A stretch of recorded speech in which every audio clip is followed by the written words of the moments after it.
What's up, my friends? Siguro nga laras ta. Kuyog ta kay manghatag relief goods sa Bible Baptist Church Asturias para sa mga katawhan nga nabiktima sa bagyong Tino sa kusog nga baha dito dapit sa Nangka. So iti dugayan, ha? Tara, kuyog ta. Siyempre, mate, kay gikan man ninabahaan. Siyempre, atong agian, grabe kalapuka. Badhas lang yaon kaysa di madugay, maabot ra magita sa area. Kung naay 4-wheel drive nga sakyanan, ako kini kay tricycle man, 3 wheels drive ra ni. Pero laras sa kalapukan aron lang mahatod ang mga hinabang para sa mga katawan. Kasagaran sa mga hinabang maabot. Dali makakuha hinabang kaning mga kilid sa karsada. Pero kini mga lisod na sudlon, grabe na kalayo sa karsada, inaani pud kalapok imong agian. Panagsan lang gid kaayong mahinabang maabot riya.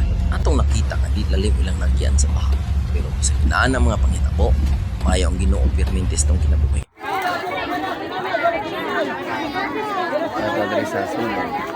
Bisag ubay-ubay tagilaras karon di nato malimtan ang pag-flex nga to pinakagwapa nga asawa.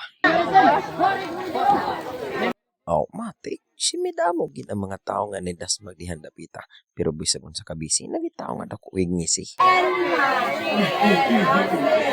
Ang galing! Ang galing!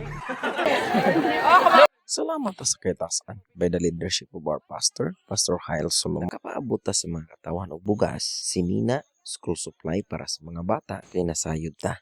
Pag-abot sa baha, ilang gamit pag-eskwela. Apil pud nga wala o syempre sa pagkatod na itong mga relief goods, tigid na to kalimtan ang pagwali sa pulong sa Ginoo nga mao ang pinaka-importanteng masayran sa katawhan na si Kristo. Nagandam og kalawasan para sa imong kalag. Kitang tanan mamatay.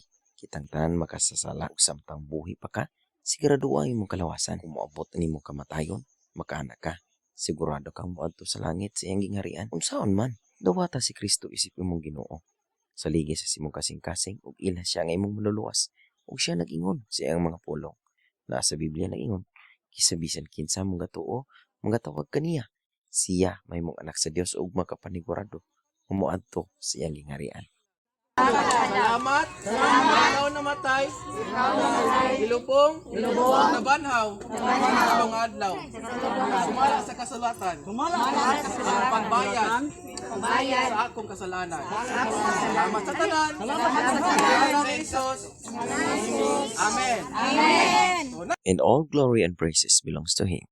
Thank you, Jesus.